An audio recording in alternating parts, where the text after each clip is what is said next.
कृष्ण की घमंडी पत्नी सत्यभामा कृष्ण की दूसरी पत्नी थी। वो एक बहुत ही घमंडी स्त्री थी। उसका ये मानना था कि वो सबसे सुंदर और सबसे अमीर स्त्री थी क्योंकि उसके पिता एक बहुत ही धनवान व्यक्ति थे। तो सत्यभामा जितने और जो रत्न और आभूषण और संपत्ति चाहती थी, वो सब उसके पास थे। स्वाभाविक रूप से घमंड उसकी एक बड़ी समस्या थी।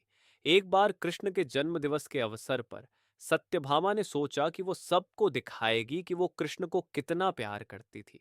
एक बार कृष्ण के जन्म दिवस के अवसर पर सत्यभामा ने सोचा कि वो सबको दिखाएगी कि वो कृष्ण को कितना प्यार करती थी। तो उसने तय किया कि वो कृष्ण के वजन जितना सोना शहर के लोगों में बांटेगी। इसे तुलाभार कहते हैं। ये मंदिरों में होता है। लोग एक बड़ी तराजू में अपने वजन के बराबर का मक्खन, घी या चावल या कुछ और रखकर वो चीज लोगों में बांटते हैं। चावल, नमक, दाल या सोना या वो कुछ भी आप दे सकते हैं जो देना चाहें। ये प्राचीन परंपरा हमारी संस्कृति का एक हिस्सा है। सत्यभामा ने तुलाभार की व्यवस्था की। लोग बहुत प्रभावित हुए पर कृष्ण पर इन बातों का कोई असर नहीं हुआ। वे जाकर तराजू के एक पलड़े पर बैठ गए। सत्यभामा जानती थी कि उनका वजन लगभग कितना है और उसने उतना सोना तैयार ही रखा था। पर जब उसने सब सोना दूसरे पलड़े पर रखा तो कांटा जरा भी नहीं हिला। कृष्ण का पलड़ा थोड़ा भी ऊपर नहीं हुआ। ऐसा ही कुछ तब भी हुआ था जब कृष्ण एक शिशु थे। एक राक्षस आकर उन्हें ले जाने लगा।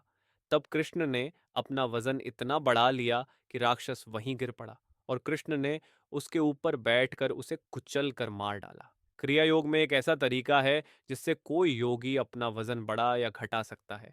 ऐसी बहुत सी कहानियां हैं कि ऐसे योगी भी थे जो पहाड़ की तरह भारी हो जाते थे। तो इस बार भी कृष्ण अपना वजन बढ़ाकर तराजू में बैठ गए। सत्यभामा ने उतना सोना दूसरे पलड़े पर रख दिया था जितना उसके हिसाब से कृष्ण के वजन के बराबर था। पर कुछ हुआ ही नहीं। तब तक शहर के सभी लोग ये घटना देखने के लिए आ गए थे।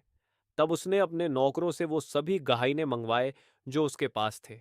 एक के बाद एक वो गहने डालती जा रही थी और सोच रही थी कि काम हो जाएगा, पर कुछ नहीं हुआ।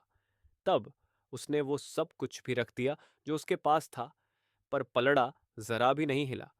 वो रोने लगी क्योंकि ये सब उसके लिए बहुत श्रमजनक था। सारा शहर देख रहा था और उसके पास पर्याप्त सोना नहीं था। वो जो हमेशा अपनी संपत्ति के बारे में इतनी घमंडी थी, उसके पास पर्याप्त सोना नहीं था और उसे समझ में नहीं आ रहा था कि वो क्या करे। तब उसने रुक्मिणी की ओर देखा, जिससे वो बहुत जलती थी और हमेशा परेशान रहती थी। उसने रुक्मिणी से पूछा, अब मैं क्या करूं, क्योंकि ये बात सिर्फ मेरे लिए ही नहीं पर तुम्हारे और हम सब के लिए भी बहुत श्रमजनक है। मैं क्या करूं?